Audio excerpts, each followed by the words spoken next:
Yang kedua, Anda pastikan pilihannya, karena perempuan itu, Pak, otak tengahnya itu 30% lebih tebal daripada otak laki-laki. Itu yang menyebabkan perempuan itu bisa melakukan multitasking, melakukan pekerjaan yang berbeda-beda dalam waktu yang sama. Gendong anak, sambil goreng tempe, sambil nyapu lantai, sambil mendengarkan radio. Itu konsentrasinya bisa terbagi-bagi. Apa isi ceramah Ustadz dia paham, anaknya yang digendong diam, lantainya bersih, tempenya tetap nggak gosong. Tapi laki-laki itu dia serial, satu pekerjaan selesai, satu pekerjaan yang lain selesai. Jadi laki-laki itu kalau sudah fokus atau pekerjaan, dia disuruh mikirkan pekerjaan yang lain kurang fokus. Itu nanti pemahaman seperti yang membantu kita dalam berkomunikasi suami istri. Nah, salah satunya adalah karena perempuan itu bermain perasaan, dia sering menggunakan kata-kata yang tidak sama dengan kamus. Jadi bapak meskipun ahli bahasa, dulu nilai bahasanya selama sekolah 8 ke atas terus, tapi percayalah, kamusnya perempuan tidak sama dengan kamus besar bahasa Indonesia. Makanya begitu Anda siap mau makan malam keluar, Anda ngomong sama istri, oke, udah berangkat siap? Oke, siap. Anda nanya, mau makan apa? Terserah. Istri ngomong terserah itu maknanya adalah sudah nggak betah di rumah, ayo cepet keluar, nanti bisa dibicarakan makanya sambil jalan, dan kalau bisa lama jangan segera pulang ke rumah. Maksud begitu. Tapi bapak menyikapinya sebagai bahasa ke dalam kamus. Ketika nanya sama istrinya apa? Ya terserah, langsung terserah. Lihat kamus besar bahasa Indonesia atau kamus besar Purwodaminto. Intinya apa? Keputusan di tangan pemimpin, yang menjadi mamu harus siap. Itu namanya terserah. Maka begitu jalan baru 500 meter dari rumah, ada sate. Langsung belok kiri. Set, bang, 2 porsi. Istrinya ngomong, ngapain? Kesini. Tadi katanya terserah. Kan terserah berarti perut saya, kan kita makan sate. Bapaknya berpikir makan sate selesai langsung pulang segera pekerjaan yang lain. Istrinya langsung ngomong-ngomong, ya terserah, tapi jangan sate. Ya gitu. Sejak kapan terserah ada kata tapinya? Ya sejak ada perempuan. Anda jalan 100 meter ada nasi goreng, takut salah lagi, akhirnya kan Anda membatalkan pesanan. Bang nggak jadi bang, istri saya ternyata nggak suka sate. Masuk, jalan, begitu 100 meter ada nasi goreng. Nanya dulu daripada masuk salah. Mau nasi goreng? Ya jangan nasi goreng. Dia sudah 2 kali mengingkari kata terserah, Pak, gitu. Maju lagi, mau bakso? Ya jangan bakso. Mau capcay? Ya jangan capcay. Anda kan jadi pusing. Terserahmu itu membingungkan. Saya pikir terserah itu menggampangkan, ternyata membingungkan. Ternyata terserah perempuan apa? Terserah aku. Jadi kalau aku ngomong belum berhenti, kamu jangan berhenti sampai Solo juga jalan terus gitu loh. Itu harus pasti, karena Anda awalnya pengen menyenangkan, ini akan terjadi perdebatan, karena terserah versi perempuan tidak sama dengan terserah versi kamus, dan Anda akan menyadari itu.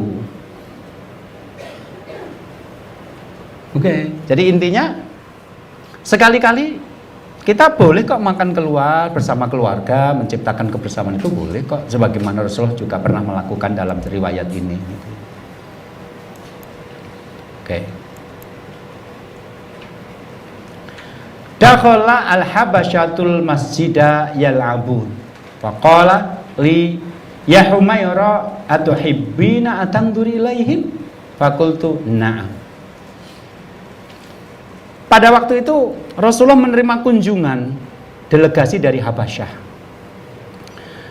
Mereka di Madinah sampai beberapa hari. Ketika kunjungan itu belum selesai, maka orang-orang Habasyah itu di waktu-waktu senggang mengadakan permainan, ya pedang-pedangan, permainan latihan perang-perangan seperti itu di masjid. Ini hiburan. Maka Rasul kemudian bertanya kepada Aisyah, hal tuhibbina atanduri ilaihim?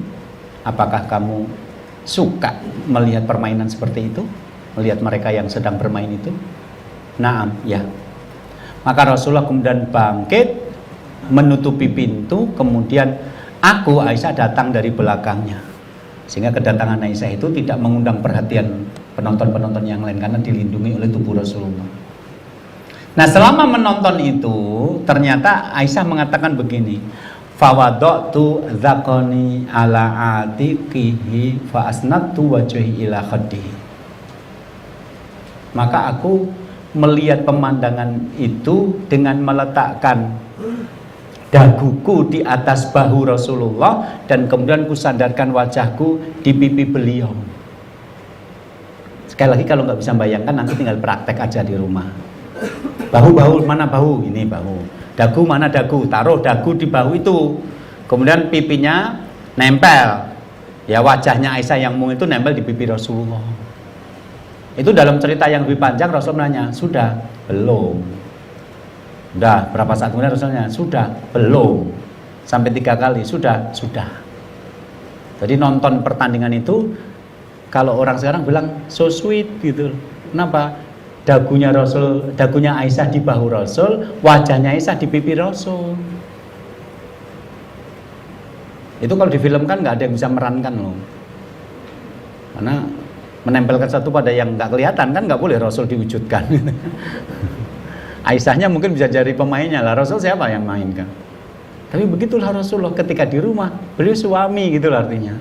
Jadi ada orang-orang yang ketika di rumah itu menganggap dia masih pimpinan perusahaan gitu loh, nyuruh-nyuruh anak dan seperti nyuruh bawahannya di kantor, ya nggak begitu. Nanti istrinya akan nanya, aku istrimu atau pembantumu toh kan gitu. Oke, lanjut. Rasulullah SAW keluar untuk sholat di siang hari, entah zuhur atau asar, sambil menggendong salah satu cucu beliau, entah Hasan atau Husain.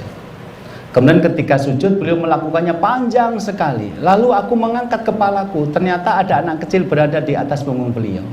Maka aku kembali sujud. Jadi ternyata ada ya sahabat yang gak khusyuk gitu loh. Sampai begitu kelamaan itu nongol dulu gitu loh. Ada apa begitu, akhirnya sujud lagi gitu ya.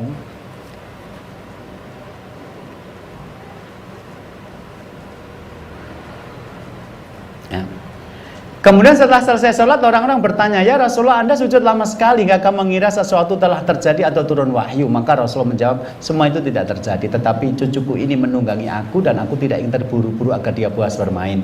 Tadi yang saya katakan, Rasul saja melakukan adegan beliau dinaiki punggungnya oleh cucu-cucu beliau, dinaiki kayak kuda-kudaan itu. Nah, masa kita sih nggak mau untuk anak kita sendiri? Oke, lanjut. Rasulullah SAW berpegangan tangan dengan Aisyah ketika di dalam rumah. Beliau acap kali memotong kuku istri, mandi janabat bersama, mengadakan lomba lari, mengajak salah satu istri bepergian untuk menambah kasih sayang, saling meminyaki tubuh, menyisir rambut, berpelukan saat tidur, dan lain-lain. Ini nanti ada hadis-hadis yang dikumpulkan dalam buku berjudul Kemesraan Nabi bersama Istri di Rumah. Itu menunjukkan bahwa Rasul ketika di rumah punya cukup waktu untuk menjalani kebersamaan dengan keluarga. Ya, yang tadi sudah saya tampilkan hadisnya, yang tidak saya tampilkan saya ambil poin-poinnya seperti ini. Jadi ada riwayat ketika Rasulullah berpegangan tangan ketika berada dalam rumah, ada riwayat ketika Rasulullah memotong kuku istri, mandi janabat bersama, ada riwayat Nabi lomba lari dengan Aisyah, kemudian memilih salah satu istri untuk diajak bepergian, kemudian ada cerita Nabi saling meminyaki tubuh dengan istri, menyisir rambut, bahkan berpelukan saat tidur. Jadi yang berpelukan bukan cuma teletabis tok ya. Saya terangkan seperti ini, ada salah satu pendengar radio ngomong, Ustadz kalau saya tidur, istri saya maunya berpelukan, tapi dia meletakkan wajahnya di ketek saya, katanya aromanya khas gitu. Ya terserah, urusan Anda dengan istri, nggak usah mengingini saya gitu. Tapi ada kejadian seperti itu. Jadi normal, Rasul di rumah ya tetap suami normal gitu. Banyak orang-orang pengajian ketika di rumah itu malah sikap kepada keluarganya kasar. Loh yang kamu contoh itu siapa? Rasulullah atau panglima perang Amerika gitu loh. Kalau soal jabatan Rasul lebih banyak jabatannya. Rasul itu kepala negara sekaligus imam sholat, sekaligus tokoh agama, sekaligus hakim, sekaligus pedagang. Beliau memerankan banyak. Tapi di tengah-tengah kesibukan beliau yang luar biasa padat itu tetap ada waktu untuk keluarga. Maka ada ide-ide kebersamaan yang bisa kita ambil, misalnya makan, pilihlah salah satu di antara makan malam, makan pagi atau makan siang yang paling mungkin dilakukan bersama keluarga. Tugas-tugas rumah pas liburan, ibu bersihkan dapur, kemudian bikin masakan yang enak, anak-anak bersihkan kebun, bapak bersihkan ruang tamu, yang lain membersihkan kamar, selesai nanti makan bareng. Permainan dan hobi boleh, main olahraga bareng, ya, sepedaan bareng, sepak bolaan bareng, hobi masak bareng, baca bareng, pergi ke perpustakaan atau di kamar tengah baca buku bareng-bareng boleh. Ibadah dan belajar bisa mendatangkan ustadz ke rumah, nanti belajar qiraati di sana atau bareng-bareng masuk ke rumah Quran Bunda Aisyah di sana. Kemudian ketika ada pengajian-pengajian ustadz-ustadz yang memang tema-temanya umum, kita bisa ngajak anak-anak sama pasangan berangkat bareng-bareng, pulang bareng-bareng. Itu luar biasa. Kemudian acara-acara khusus, misalnya ketika kakak di wisuda, adik diwajibkan ikut semua. Ketika anak di pesantren, pada saat bapak menengok di pesantren, adik-adiknya diikutkan semua. Saya praktekkan itu ketika waktu itu anak saya yang pertama nyantrinya di Madiun sana, jauh dari Solo, sekitar 2-3 jam perjalanan. Akhirnya ketika setiap bulan sekali kita mengambil satu hari di mana semua anggota keluarga harus ikut, nggak boleh ada yang izin.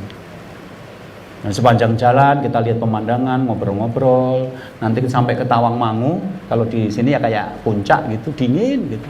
Kita cuma pesen tahu goreng tapi pakai sambal kecap yang pedas, itu sudah jadi kebersamaan yang murah meriah. Begitu terjun, kita turun ke tempat pondok, ketemu kakak merasa dihormati, adik-adiknya diajak, uminya bawa makanan khas dari rumah. Makanan rumah itu enak nggak enak tetap dinanti karena lidah itu lidah yang pertama kali menyentuhnya. Lidah kita pertama kali berkenalan dengan masakan ibu. Jadi masakan ibu tetap tidak tergantikan. Udah itu ngajak jalan-jalan keluar ngobrol. Tahun berikutnya si adik ngomong, Abi, aku besok kalau sekolah habis SD di pondok pesantrennya Mas Yunus saja, nggak usah ngerayu, nggak usah bujuk, langsung mungkin begitu sendiri karena sering diajak setiap bulan. Acara-acara khusus, kelulusan kita rayakan dan macam-macam lah, Anda bisa tahu. Akhirnya kita berakhir di sini. Laisal ghina an kathratul mal walakinal ghina ghina nafs. Kekayaan itu bukanlah banyaknya harta, tetapi kekayaan itu adalah kekayaan jiwa. Jadi orang yang miskin itu seringkali tampak lebih berbahagia daripada orang kaya karena mereka punya cukup waktu untuk bareng-bareng. Makanya saya tampilkan di atas ini kalimat, jika Anda ingin merasa kaya, hitunglah hal-hal yang bisa Anda miliki ketika uang tidak bisa membelinya. Kebersamaan itu murah meriah, tapi itu mahal harganya. Banyak orang-orang yang ternyata tidak bisa melakukan ini.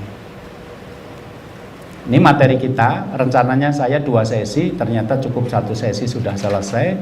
Berarti nanti siang kita sesinya lain, materinya lain. Nanti saya minta kepada panitia untuk saya kirim, kemudian nanti bisa ditampilkan di sini. Oke, ada waktu masih setengah jam sampai setengah 12 nanti kalau mau bertanya. Kalau tidak nanti kita pakai untuk istirahat dulu. Tapi kalau ada, ya paling tidak setengah jam waktu kita untuk nanti sholat dan makan.